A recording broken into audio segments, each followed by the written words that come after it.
Howdy and good afternoon. Today we're going to continue our discussion that we ended last week with building your business, getting clients, and I'm going to try to run through these slides. Some of the stuff is stuff you might have heard already, but there's a few really good resources I want to share with you when you get into the stage of building a website.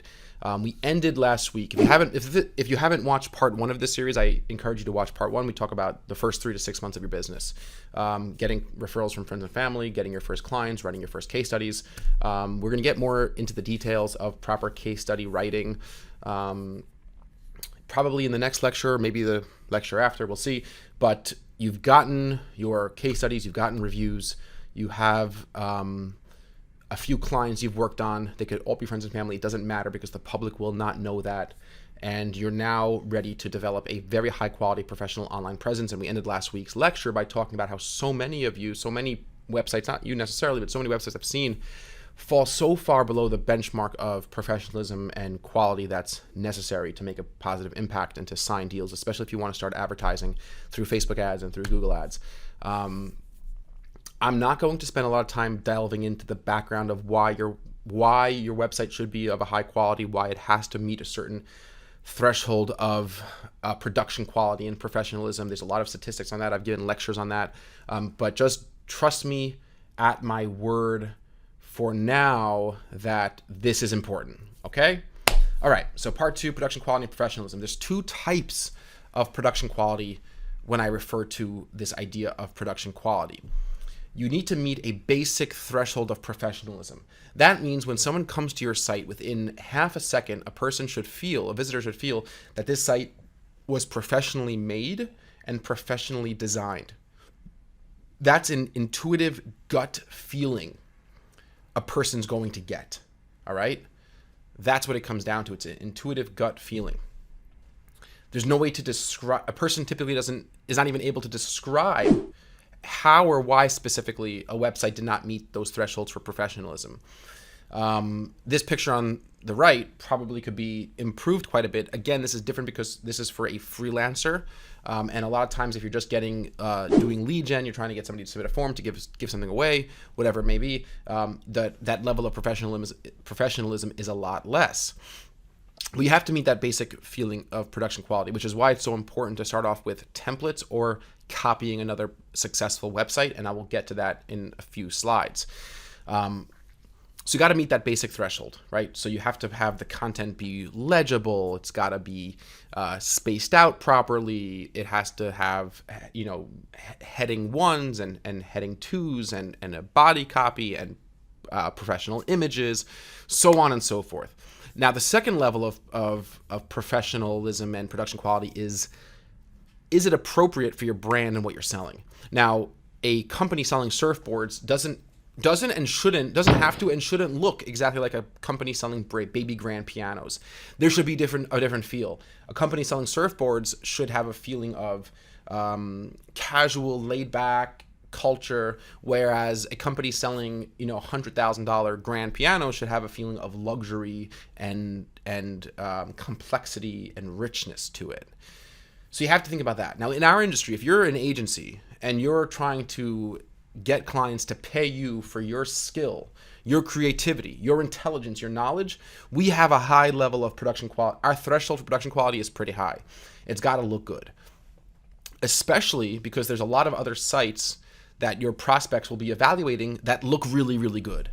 So you need to do a good, now you don't have to look the same, but you have to meet the same feeling of, oh, this is legitimate. It could be total. I'm going to show you a few websites soon that have totally separate designs, but they all meet that level of professionalism and production quality. Like, oh, it's legit.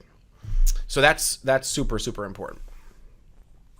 Now, keep that in mind as you evaluate websites, as you think about your own website, because if you don't know the core basic elements, it's going to be very, very hard for you to even hire somebody who's affordable, because you're going to have to provide direction on how the site should look, and you should be able to know if it looks off.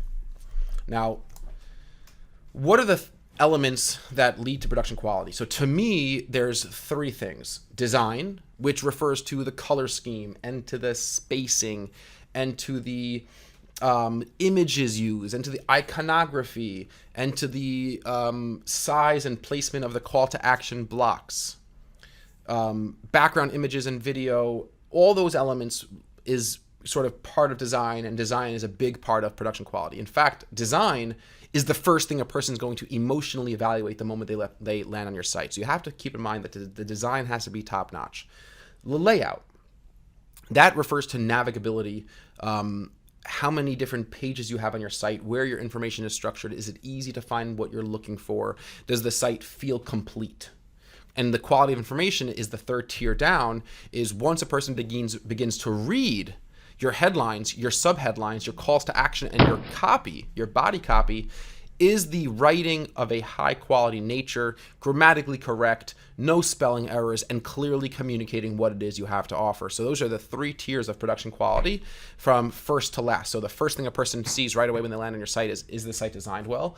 The second thing they see is the site laid out well? And the third thing a person sees is the actual information that I'm getting from the site high quality, and do I think it represents the type of person or team that I want to work with? That's really, really important.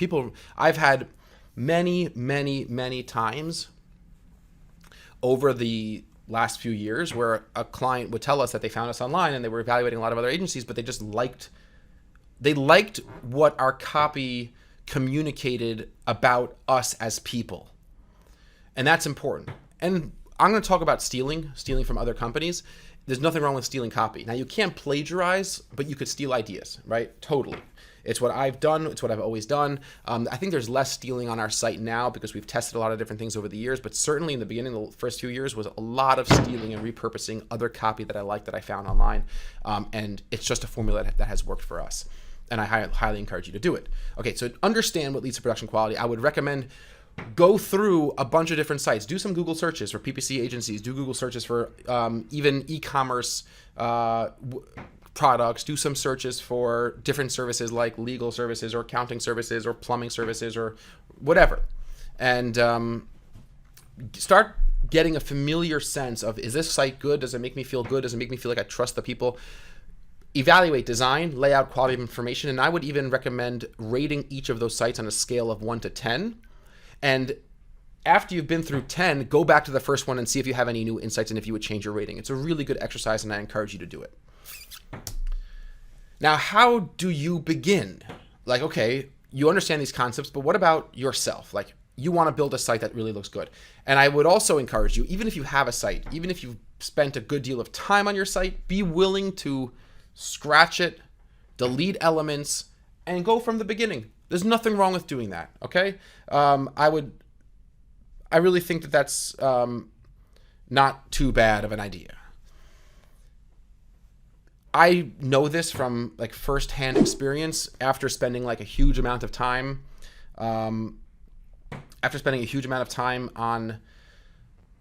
websites and landing pages that I've created, and then like just learning more and taking training taking trainings just like this one, and realizing that, hey, I've made a huge amount of mistakes, and my site isn't that good. My site isn't that good, and I need to make changes. And I would click the delete button and start from scratch. It's not a big deal. And if you embrace that process, there's something very fun. There's something very fun about it. Now, the first step is researching your competitors, okay? Look at Clutch, look at The Manifest, look at Upcity, and look at Google. Look at SimilarWeb. Begin with a list of 10 to 20 different websites in this space, and I'm going to show you my top 13. And I'm going to tell you a couple stories of how we started. Make a list of those. Make a matrix of the things that you like and don't like, a pros and cons column for each of those sites. Like, you might really like the hero section of Client Boost. You might like Adventure Media's case study structure. And start writing out what it is about those you like. Put it in a Google Doc, put it in pen and paper. Once you have decided which elements of which sites you like and which ones you don't, begin wireframing out just very, very basically like sections and overall blocks that sort of relate to design for your pages, homepage, a contact page, etc., and say like, oh, and then And then in the wireframe, you'll be like, okay, I like it. Directive Consulting, I like how they do their headline and subheadline on the hero section. I like the color scheme from Logical Position. And you start saying, okay, like I'm going to begin to literally steal pieces from other competitor sites, other sites that are relevant in this agency, and that I know have been around for 5+ years, and they have, they've worked with 50+ clients or 100+ clients. And I'm going to build my site using blocks from each of these different sites. That's the best way to do it. It's literally what I did when I started out. Think about where you're going to put your social proof contact forms case studies. You could literally copy the layout of other sites. I don't think you could ever be harmed by putting testimonials higher on your site, making your contact forms stand out a little bit better. But again, before you start breaking conventions and breaking away from how you see other sites designed, make sure you know what you're doing. Make sure you're really, really confident that it's a good move. And then begin thinking about your overall site page structure and site map, what pages you want to have on your site. So like this idea of stealing might like rub you the wrong way. It might seem like something you don't want to do, but listen, like, okay, maybe it's not something you want to do, but it's certainly something that I did starting out, and it was what was good for me. It was what worked for me. I am not a web design expert. It's not my background. I'm a psychology. I have training in psychology and art, and I don't really know how to design a website well, so I'm just going to copy. So I copied. And then there was a time where literally I copied our homepage. It was like a sidebar layout with the contact form on the right-hand side, and there was like a hero section in blue, whatever. Like I really copied it, like most of the homepage pixel for pixel. I even used some like Google Chrome plugin to measure the height of the menu bar and to measure the width of the content container. And I use a CSS Google Chrome like inspector or some plugin up here to get the text size and the actual font used and the colors. I copied, and there was nothing wrong with that. Not only was my conversion rate most likely significantly improved as a result,